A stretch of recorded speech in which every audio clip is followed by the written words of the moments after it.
اعوذ باللہ السمیع العلیم من الشیطان الرجیم بسم اللہ الرحمن الرحیم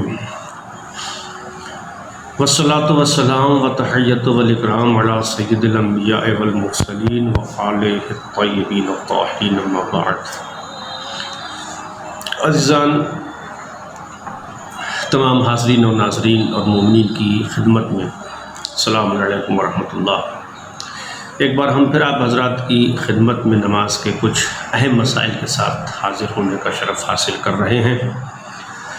عزیزان، آج کی ہماری گفتگو کا عنوان واجبات نماز اور ارکان نماز ہے۔ ہم آپ کی خدمت میں عرض کرنے کی سعادت حاصل کریں گے کہ کون سی چیزیں نماز میں واجب ہیں اور کون سی چیزیں نماز میں رکن ہیں، یعنی جن پر پوری نماز ٹکی ہوئی ہے، اور ان دونوں میں کیا فرق ہے۔ تو ہم آپ کی خدمت میں یہ مسائل جو عرض کر رہے ہیں وہ آیت اللہ العظمیٰ سید علی سیستانی دامت برکاتہ کے فتاویٰ کی روشنی میں عرض کرنے کی سعادت حاصل کر رہے ہیں۔ واجبات نماز 11 ہیں۔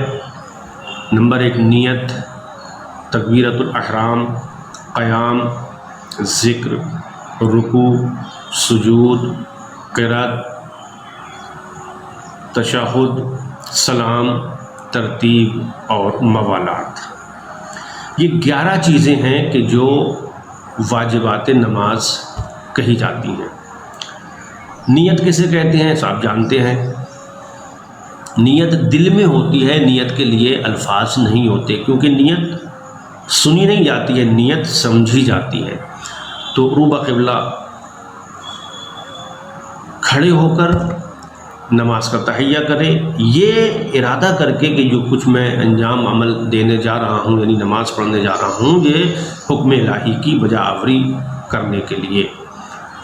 اور اس کے بعد تکبیرۃ الاحرام، یعنی نیت کے فوراً بعد جو اللہ اکبر کہتے ہیں اسے تکبیرۃ الاحرام کہا جاتا ہے، واجب ہے۔ نمبر 3 قیام۔ انشاءاللہ ہم آپ کی خدمت میں عرض کریں گے کہ ان 11 میں سے وہ کون سے ارکان ہیں کہ جو عمدن یا سہون چھوٹ جانے سے نماز باطل ہو جاتی ہے۔ تو قیام یعنی جب آپ نیت کے لیے آمادہ ہیں تو اللہ اکبر کہنے سے پہلے تھوڑا سا قیام، اور اللہ اکبر کہنے کے بعد تھوڑا سا قیام، تاکہ محسوس ہو کہ آپ نے جو تکبیر کہی وہ استقراری حالت میں کہی ہے، یعنی آپ کا قیام، آپ کا سکون جو تھا وہ قائم تھا اور آپ متحرک نہیں تھے۔ یہ قیام واجب ہے۔ اس کے بعد رکوع، ہاتھوں کا اپنے گھٹنوں پر رکھ کے اتنا جھکنا اللہ کے حکم کی وجہ آوری کے لیے، اسے رکوع کہتے ہیں۔ پھر دونوں سجدے۔ قرات یعنی حمد اور دوسرے سورے کی تلاوت کرنا۔ ذکر یعنی رکوع میں ذکر رکوع سبحان ربی العظیم و بحمدہ، سجدے میں ذکر سجدہ سبحان ربی الاعلی و بحمدہ، یہ ساری چیزیں واجب ہیں۔ تشہد، اشہد ان لا الہ الا اللہ وحدہ لا شریک لہ واشہد ان محمدً عبدہ ورسولہ، والسلام۔ اس کے بعد ترتیب، یہ بھی واجب ہے، یعنی جو بھی نماز آپ ادا کر رہے ہیں وہ ترتیب کے ساتھ ہونا چاہیے۔ پہلے نیت ہو، پھر تکبیر ہو، پھر سورہ حمد، پھر دوسرا سورہ۔ ایسا نہیں ہو کہ اگر ترتیب الٹ گئی، آپ نے پہلے حمد پڑھ لیا، پھر آپ نے رکوع کر لیا مثلاً، پھر آپ نے نیت کی، تو آپ کی نماز باطل ہو جائے گی۔ اس کے بعد موالات، پے در پے افعال کا انجام دینا۔ ایسا نہ ہو کہ درمیان میں کچھ اتنا گیپ ہو جائے، آپ نیت کر کے اتنا دیر تک کھڑے رہ جائیں کہ لوگ یہ سمجھیں کہ آپ نماز نہیں پڑھ رہے ہیں، کچھ اور کر رہے ہیں۔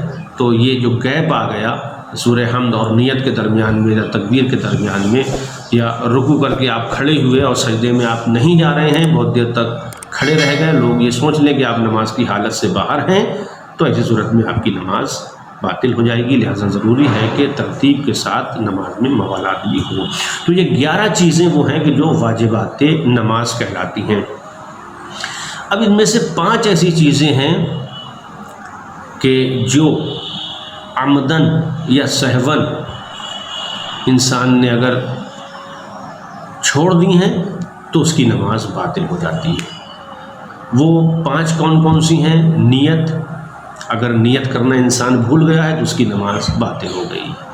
اگر تکبیرۃ الحرام بھول گیا تو نماز باطل ہو۔ قیام یعنی نیت میں جو تکبیرۃ الحرام کہا جاتا ہے اس سے پہلے اور اس کے بعد اگر قیام نہیں ہے، تھوڑا سا استقرار نہیں ہے، تھوڑا سا توقف نہیں ہے، تھوڑا سا فاصلہ نہیں ہے تو نماز باطل ہو جائے گی۔ یہ قیام رکن ہے جس پر نماز ٹکی ہوئی ہے۔ اس کے بعد رکوع بھی رکن ہے، اور اگر رکوع چھوٹ گیا تو نماز باطل ہو جائے گی۔ دونوں سجدے اگر انسان بھول بھی گیا تو اس کی نماز باطل ہو جائے گی۔ تو یہ 5 ارکان ہیں: نیت، تکبیرۃ الاحرام، قیام، رکوع اور دونوں سجدے۔